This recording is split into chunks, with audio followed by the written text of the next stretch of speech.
Good morning. I'm your host, Riley of the Rebellionist, and this episode is a bit on science side, but it is science of the mind. We are going to talk about sensation and perception today. Now, this conversation was inspired by one of my buddies. I've been friends with him for over 10 years, and it was an interesting conversation we had yesterday regarding his perceptions on some things. So I figured it would be a great podcast to talk about today. Now, it's a little on the science side again, guys, so bear with me on this. Let's get into it.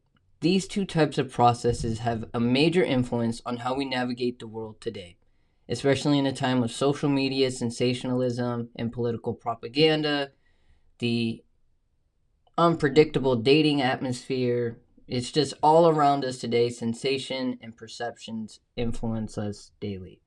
Now, sensation is the process by which our sensory receptors and nervous system receive and represent stimulus energies from the environment.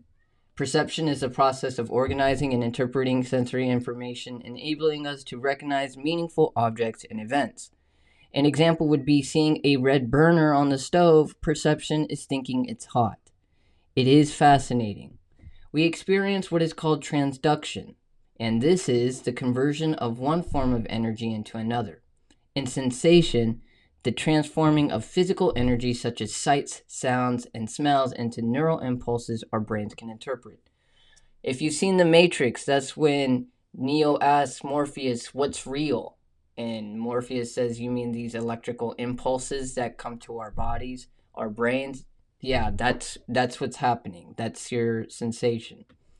Now, all of our senses receive the stimuli and transform it into these neural impulses and deliver that neural information to our brain. All of our senses do this. Now, I told you it would be on the bit of the science side, but this is why you need to know these things. Because to be an individual and to have self-mastery, it starts with sensation and perception. Most people accept the interpretations they're given without ever questioning them. People are told what to see, how to feel, and what to believe with our peers, friends, family, and beyond that, our politicians and our personalized social media algorithms. Our worlds are constantly being shaped around us, and we have automatic reactions to most things unless there was a stimulus that changed your day-to-day surroundings. And that is called sensory adaptation. So you can give thanks to it. If you have the same thing every day, we tend to become less aware because of our nerve cells. They fire less frequently. This is sensory adaptation, guys. Meaning, you see the same thinking online, you become less aware of the extremes. It's like a frog in a hot pot of water. To experience sensory adaptation, just put a rubber band around your wrist and you will feel that for a few seconds, and then the sensitivity diminishes. It's the same thing as spraying your perfume or cologne on. You'll smell it, and then it goes away. Now remember, sensation is what you're taking in. Perception, on the other hand, is how you recognize and interpret that information, which means you can take control over your perceptions. I think that's so fucking cool. So this is where the spark of rebellion happens. This is like the spark. This is when you start questioning your perceptions from the sensations that you've received. You start to ask yourself, why am I feeling this way? Does this align with my values? And one of my key tenets of rebellionism is to never betray your values, especially for a group. One should always stay loyal to their values, and they can be protean if information seems to be improving one's values. But a rebellionist never betrays them so easily. And this is why it's important to know how your mind works. These industries spend a lot of money on marketing for a reason. Did you guys know that stimuli you cannot consciously detect 50% of the time are subliminal? Think about that. The stimuli you cannot consciously detect 50% of the time are subliminal. And this is how it happens. You guys need to understand repetition kills awareness. Without awareness, that's when you start becoming the cog in the machine and conforming without questioning. And it all starts with your perceptions. Now, don't worry about the change not happening so fast. You already have these mental predispositions known as perceptual sets.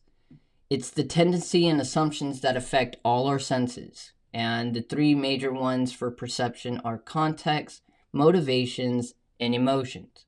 And all these things need to be considered when you're working through your perceptions and you're starting to break down new information. Context is something that can be influenced by cultural differences. An example is when you're driving a car and you see a pedestrian, you're trying to have them hurry up. But when you're the pedestrian and you see a car, you really don't care to hurry up. You get what I'm saying? Motivation gives us the energy as we work towards our goals, whatever they may be, such as losing weight. In emotions, well, if you're feeling depressed, the world will seem more quote unquote blue and bleak. If you are feeling happy after an incredible and love-filled morning with your partner, work is going to be great.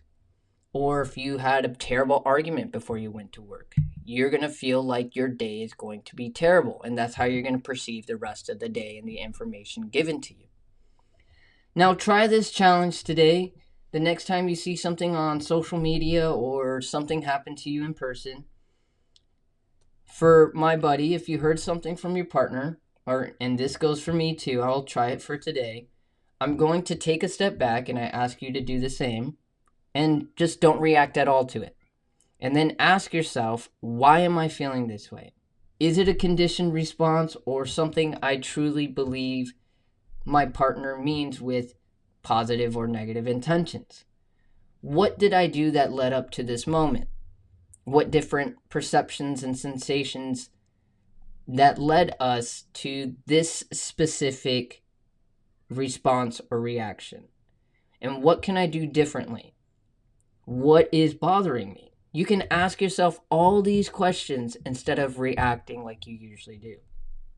And this is the first step in starting out on your own, and it starts with controlling the narrative of your mind. Thank you guys for tuning in. I look forward to bringing more of my studies like this into the podcast so you may have a better understanding of how things work in our minds. That way you have a sharper sword of the mind in a world that is using these types of mind swords daily against you. Tell me what you think in the comments below. Until next time, peace and blessings.